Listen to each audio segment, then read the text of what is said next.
Sección cuarta. Prueba de confesión. Artículo 404. Oportunidad. Las posiciones se formularán bajo juramento o promesa de decir verdad y deberán versar sobre aspectos concernientes a la cuestión que se ventila. Artículo 405. ¿Quiénes pueden ser citados? Podrán, asimismo, ser citados a absolver posiciones. 1. Los representantes de los incapaces por los hechos en que hayan intervenido personalmente en ese carácter. 2. Los apoderados, por hechos realizados en nombre de sus mandantes, estando vigente el mandato. Y por hechos anteriores cuando estuvieren sus representados fuera del lugar en que se sigue el juicio, siempre que el apoderado tuviese facultades para ello y la parte contraria lo consienta. 3. Los representantes legales de las personas jurídicas, sociedades o entidades colectivas, que tuvieren facultad para obligarlas. Artículo 406. Elección del absolvente. La persona jurídica, sociedad o entidad colectiva podrá oponerse, dentro del 5º día de notificada la audiencia, a que absuelva posiciones el representante elegido por el ponente, siempre que 1. Alegare que aquel no intervino personalmente o no tuvo conocimiento directo de los hechos. 2. Indicare, en el mismo escrito, el nombre del representante que absolverá posiciones. 3. Dejare constancia que dicho representante ha quedado notificado de la audiencia, a cuyo efecto éste suscribirá también el escrito. El juez, sin sustanciación alguna, dispondrá que absuelva posiciones el propuesto. No habiéndose formulado oportunamente dicha oposición o hecha la opción, en su caso, si el absolvente manifestare en la audiencia que ignora los hechos, se tendrá por confesa la parte que representa. Artículo 407. Declaración por oficio. Cuando litigare la nación, una provincia, una municipalidad o una repartición nacional, provincial o municipal, o sus entes autárquicos sujetos a un régimen general o especial, u otros organismos descentralizados del Estado nacional, provincial o municipal, o empresas o sociedades del Estado o sociedades con participación estatal mayoritaria nacional, provincial o municipal, entes interestatales de carácter nacional o internacional, así como entidades bancarias oficiales nacionales o internacionales, así como entidades bancarias oficiales nacionales, provinciales o municipales.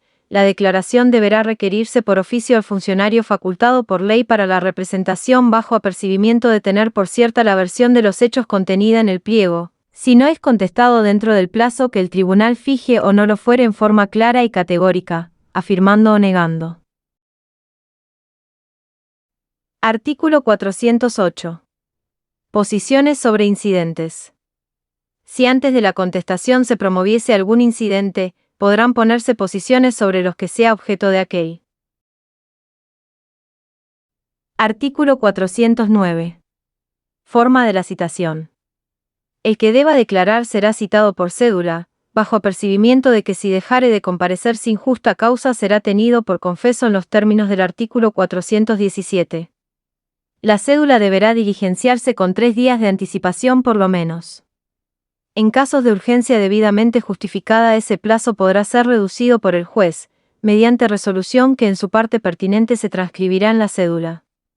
En este supuesto, la anticipación en su diligenciamiento no podrá ser inferior a 1 día. La parte que actúa por derecho propio será notificada en el domicilio constituido. No procede citar por edictos para la absolución de posiciones. Artículo 410. Reserva del pliego e incomparencia del ponente. La parte que pusiese las posiciones podrá reservarlas hasta la audiencia en que deba tener lugar la declaración, limitándose a pedir la citación del absolvente. El pliego deberá ser entregado en secretaría media hora antes de la fijada para la audiencia, en sobre cerrado al que se le pondrá cargo. Si la parte que pidió las posiciones no compareciere sin justa causa a la audiencia, ni hubiese dejado pliego, y compareciese el citado, perderá el derecho de exigirlas. Artículo 411. Forma de las posiciones. Las posiciones serán claras y concretas, no contendrán más de un hecho, serán redactadas en forma afirmativa y deberán versar sobre puntos controvertidos que se refieren a la actuación personal del absolvente. Cada posición importará, para el ponente, el reconocimiento del hecho a que se refiere. El juez podrá modificar de oficio y sin recurso alguno, el orden y los términos de las posiciones propuestas por las partes, sin alterar su sentido. Podrá, asimismo, eliminar las que fuesen manifiestamente inútiles. Artículo 412. Forma de las contestaciones. El absolvente responderá por sí mismo de palabra y en presencia del contrario, si asistiese, sin valerse de consejos ni de borradores, pero el juez podrá permitirle la consulta de anotaciones o apuntes, cuando deba referirse a nombres, cifras u operaciones contables, o cuando así lo aconsejara en circunstancias especiales. No se interrumpirá el acto por falta de dichos elementos, a cuyo efecto el absolvente deberá concurrir a la audiencia munido de ellos. Artículo 413. Contenido de las contestaciones. Si las posiciones se refieren a hechos personales, las contestaciones deberán ser afirmativas o negativas. El absolvente podrá agregar las explicaciones que estime necesarias. Cuando el absolvente manifestare no recordar el hecho acerca del que se le pregunta, el juez lo tendrá por confeso en la sentencia, siempre que las circunstancias hicieren inverosímil la contestación. Artículo 414. Posición impertinente. Si la parte estimare impertinente una pregunta, podrá negarse a contestarla en la inteligencia de que el juez podrá tenerla por confesa si al sentenciarla juzgare procedente. De ello solo se dejará constancia en el acta, sin que la cuestión pueda dar lugar a incidente o recurso alguno. Artículo 415. Preguntas recíprocas. El juez podrá interrogar de oficio a las partes en cualquier estado del proceso y éstas podrán hacerse recíprocamente las preguntas y observaciones que juzgaren convenientes, en la audiencia que corresponda, siempre que el juez no las declarare superfluas o improcedentes por su contenido o forma. Artículo 416. Artículo derogado. Artículo 417. Confesión ficta. Si el citado no compareciere a declarar dentro de la media hora de la fijada para la audiencia, o si habiendo comparecido rehusare responder o respondiere de una manera evasiva, el juez, al sentenciar, lo tendrá por confeso sobre los hechos personales, teniendo en cuenta las circunstancias de la causa y las demás pruebas producidas. En caso de incomparecencia del absolvente, aunque no se hubiere extendido acta, se aplicará lo establecido en el párrafo anterior, si el ponente hubiere presentado oportunamente el pliego de posiciones y el absolvente estuviere debidamente notificado. Artículo 418. Enfermedad del declarante. En caso de enfermedad del que deba declarar, el juez o uno de los miembros de la Corte o de las cámaras, comisionado al efecto, se trasladará al domicilio o lugar en que se encontrare el absolvente, donde se llevará a cabo la absolución de posiciones en presencia de la otra parte, si asistiere, o del apoderado, según aconsejen las circunstancias. Artículo 419. Justificación de la enfermedad. La enfermedad deberá justificarse con anticipación suficiente a la audiencia, mediante certificado médico. En este deberá consignarse la fecha, el lugar donde se encuentra el enfermo y el tiempo que durará el impedimento para concurrir al tribunal. Si el ponente impugnare el certificado, el juez ordenará el examen del citado por un médico forense. Si se comprobase que pudo comparecer, se estará a los términos del artículo 417, párrafo primero. Artículo 420. Litigante domiciliado fuera de la sede del juzgado. La parte que tuviere domicilio a menos de 300 kilómetros del asiento del juzgado, deberá concurrir a absolver posiciones ante el juez de la causa, en la audiencia que se señale. Artículo 421. Ausencia del país.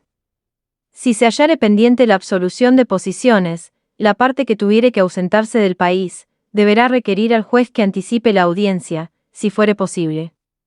Si no formulare oportunamente dicho pedido, la audiencia se llevará a cabo y se tendrá dicha parte por confesa, si no compareciere. Artículo 422. Posiciones en primera y segunda instancia.